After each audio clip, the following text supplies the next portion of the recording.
Seminar का पहला सत्र समाप्त हो चुका था। ज्यादातर श्रोता अपनी अपनी सीट से उठकर हॉल से बाहर निकल आए। उनमें से कुछ लोग अपने घरों की ओर कूच कर गए तो कुछ इस इंतजार में कि शास्त्री जी का एक बार और दर्शन करते जाएं, गलियारे में ही खड़े रह गए। संस्कृत साहित्य के ऐसे अप्रतिम अंतर्राष्ट्रीय ख्याति प्राप्त विद्वान को सुनना सौभाग्य की बात थी, तो उन्हें निकट से देखना, उनसे हाथ मिलाना, चरण स्पर्श करना उससे भी अधिक सौभाग्य और रोमांचपूर्ण बात थी। इन सब से अलग कुछ ऐसे भी लोग थे जो शास्त्री जी के ताजातरीन संभाषण पर विद्वतापूर्ण बहस में जुट गए थे, 2-2, 3-3, 5-5 के गुटों में खड़े होकर। एक गुट के कंठ से निकले शब्द दूसरे, तीसरे, चौथे, पांचवें गुट के शब्दों में घुल मिलकर चिक चिक में बदल चुके थे। सत्र की सफलता से आह्लादित आयोजकों ने शास्त्री जी के पारिश्रमिक स्वरूप यथेष्ट धन रखा लिफाफा उन्हें मंच पर ही ससम्मान पकड़ा दिया था। इस नगर तक आने जाने का हवाई टिकट शास्त्री जी को 1 माह पहले कुरियर से मिल चुका था। उन्हें लिफाफा थमा देने के बाद आयोजकों ने उनकी ओर पीठ की और आगामी सत्र में मंच की शोभा बढ़ाने हेतु आमंत्रित विद्वज्जनों को मोबाइल भिड़ाना शुरू कर दिया था। यह कोई अप्रत्याशित व्यवहार नहीं था। शास्त्री जी इसके अभ्यस्त थे। उन्होंने इसे अन्यथा नहीं लिया। सेमिनार हॉल से निकलकर वे बाहर आए। घर न जाकर अथवा उधर इधर खड़े होकर बहस में न उलझकर शास्त्री जी की प्रतीक्षा कर रहे श्रद्धालु श्रोताओं में से कई ने आगे बढ़कर तो कई ने संकोच व श्रद्धा के मिलेजुले भाव के वशीभूत अपने स्थान पर खड़े खड़े दूर से ही उन्हें अभिवादन किया। शास्त्री जी ने यथायोग्य सभी के अभिवादन स्वीकारे, लेकिन उनमें से किसी के भी पास वे रुके नहीं। मन नहीं हुआ रुकने का। वे गलियारे से बाहर निकल आए। उन्हीं के वक्तव्य की पंक्तियों और शब्दों को लेकर शास्त्रार्थ में उलझे विद्वानों ने उनकी आमद को महसूस तो किया, लेकिन उन पर ध्यान देने की विशेष जरूरत उनमें से किसी ने महसूस नहीं की। उनकी ओर ध्यान देने की जरूरत वाले समय को वे हॉल के अंदर ही गिरा पड़ा छोड़ आए थे। विचारों का जो खजाना शास्त्री जी सत्र के दौरान लुटा चुके थे, जब सिर्फ उतने को ही ग्रहण करने की ललक या सामर्थ्य उनमें नहीं थी, तब मोटा मोटा गोश्त गुद्दियों पर लादे फिरने वाले शब्द और विचार से ही इनमें गेंडे हॉल के बाहर उनसे किस बूते पर बतियाते। उनकी ओर लपकने से ज्यादा जरूरी उन्हें सत्र के दौरान सिर पर आ पड़े कुछ एक शब्दों और विचारों से कुश्ती करना लग रहा था। उनमें से किसी ने भी शास्त्री जी की ओर रुख नहीं किया। बाहर चमकीली धूप थी। हल्की हल्की हवा ने उसकी चुभन को गुनगुने एहसास में बदल दिया था।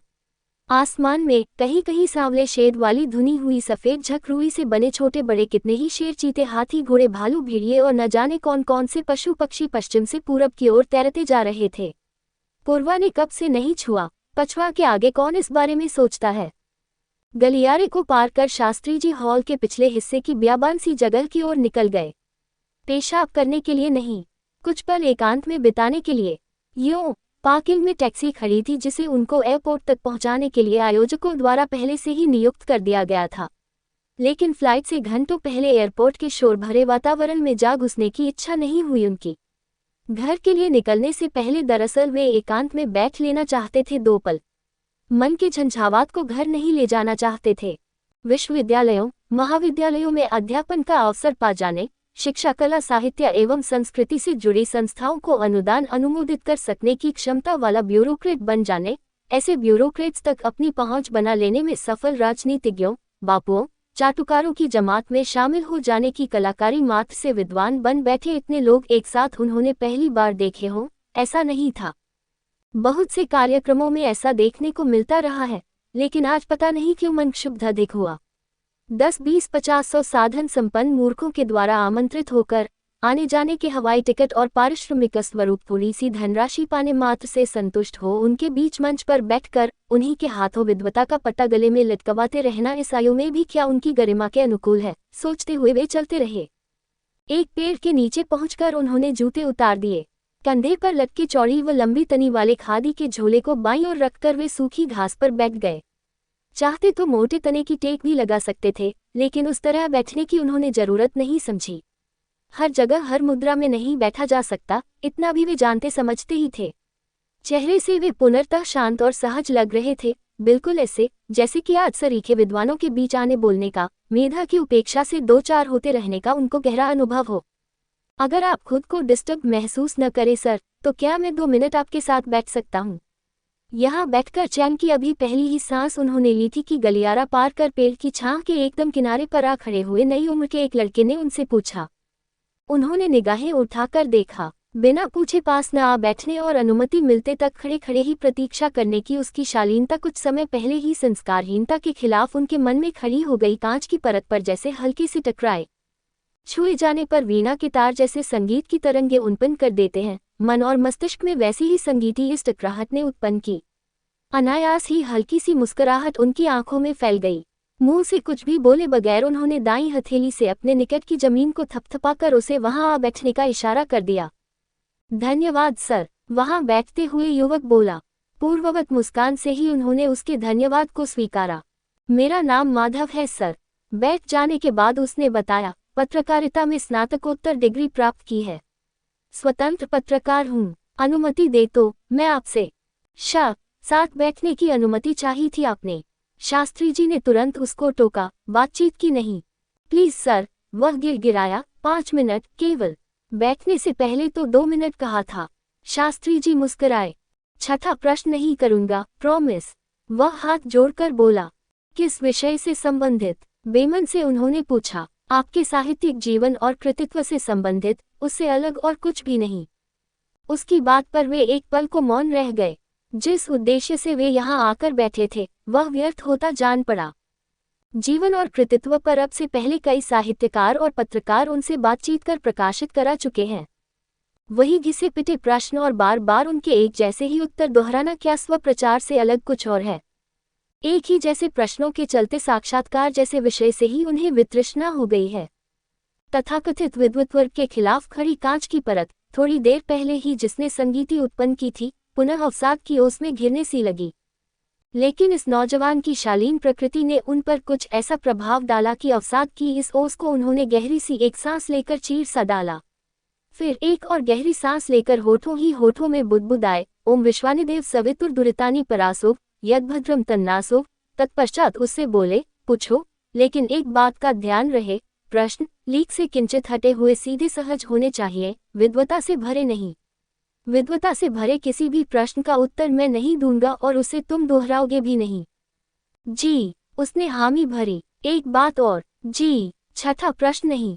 जी, शुरू करें। हाँ, पिछले लगभग 50 वर्षों से आप लगातार कुछ न कुछ लिखते आ रहे हैं। इन 50 वर्षों में लेखनी से आपने क्या कमाया? उसने पहला प्रश्न किया। बहुत कुछ, कहने के साथ ही वे उछलकर हवा में बहुत ऊपर तैरते जा रहे रुई के एक बड़े से शेर पर जा सवार हुए। फिर गाय की पीठ की तरह उसको सहलाते हुए बोले, आदर और सम्मान देने दिलाने वाले अनुपम मित्र मुझे लेखनी की कृपा से ही मिले। ये कहते कहते उन्होंने महसूस किया कि वे अब शेर या गाय पर नहीं, हाथी की पीठ पर बैठे हिचकोले खा रहे हैं। अपना अधिकांश समय आपने लेखन को समर्पित किया है, लेकिन देखा जा रहा है कि पिछले कुछ वर्षों से एक वक्ता के तौर पर भी आप सामने आ रहे हैं। उसने आगे पूछा, जान सकता हूं कि वाणी ने आपको क्या दिया?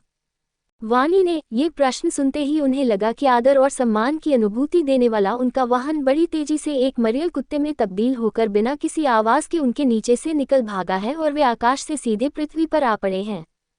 उनकी उंगलियां अनजाने ही जमीन पर छितरी सी लगभग सूख चुकी घास में घूमने लगीं। दरअसल इस सेमिनार की समाप्ति के तुरंत बाद ही उपस्थितों में से कई एक ने उनके वक्तव्य में अपना नाम न सुन पाने या गलत उद्धृत करने पर नाराजगी जताई थी।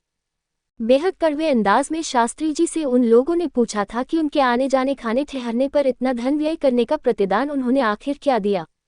विद्वता और आयु के कारण आदर की बात अगर भुला भी दी जाए तो आमंत्रित अतिथि के रूप में औपचारिक सम्मान के अधिकारी तो वह थे ही। इसको भी भुलाकर वे लोग उनसे दूर हॉल के दूसरे छोर पर जा खड़े हुए थे। लेखनी ने जो अब तक उन्हें दिया था, आज वाणी ने उनसे छीन लिया था, शायद। वे सोचते रहे। उंगलियां स्वचालित सी सूखी घास में घूमती रहीं, पूर्ववत। क्षमा करना सर, उन्हें चुप पाकर वह आगे बोला, अगर मैं भूल नहीं रहा हूं तो कोई आपको न बोलने, आमतौर पर चुप रहने का परामर्श देता रहता है। आपका ऐसा वक्तव्य मैंने कहीं पढ़ा या सुना है। ठीक कह रहे हैं। तो उस सलाह पर आपने अमल किया? अपनी बात को आगे बढ़ाते हुए वह बोला, नहीं तो क्यों? हाँ, तो कितना? हवा अब रुक सी गई थी। सारे के सारे जानवर रुई के घेरों में बदल गए थे और बमुश्किल ही आगे को सरक पा रहे थे। धूप चुभने सी लगी थी। ऐसे परामर्श, ऐसी सलाह पर इन प्रश्नों के उत्तर देने में अपने आप को दुविधा की स्थिति में महसूसते से उन्होंने अटक अटक कर बोलना शुरू किया, पूरी तरह अमल कर पाना, मैं समझता हूं कि किसी भी ऐसे आदमी के लिए असंभव है जो रचनाशीलता से जुड़ा हो। इसलिए आज के अपमानजनक हादसे के बाद क्षमा करना सर। उन क्षणों में मैं वहीं उपस्थित था। मैं समझता हूं कि आप अपने आप को मंचों सेमिनारों में वक्तव्य देने से यानी कि वाणी की दुनिया से पीछे हटा लेने का मन बना चुके होंगे। वह शातिर अंदाज में बोला, अन्यथा मुझे लगता है कि आप अपने अधिकतर मित्रों, हितैषियों और प्रशंसकों को खो देंगे। उन्होंने उसके इस अंदाज को तुरंत पहचाना। नजरें उठाकर एक पल उसकी ओर निहारा। उन्हें लगा कि प्रकृतित शालीन न होकर यह युवक छद्मत शालीन है। यह उनके आज के वक्तव्य में अपना नाम न सुनकर लगे हाथ उनका अपमान कर भाग खड़े होने वाले विद्वत्वर्ग द्वारा ही भेजा गया है, जो इस साक्षात्कार के माध्यम से उनके साहसपूर्ण वक्तृत्व और नीरक्षीर विवेक को चुनौती दे रहा है। दूसरे शब्दों में कहा जाए तो परोक्षत धमकी दे रहा है।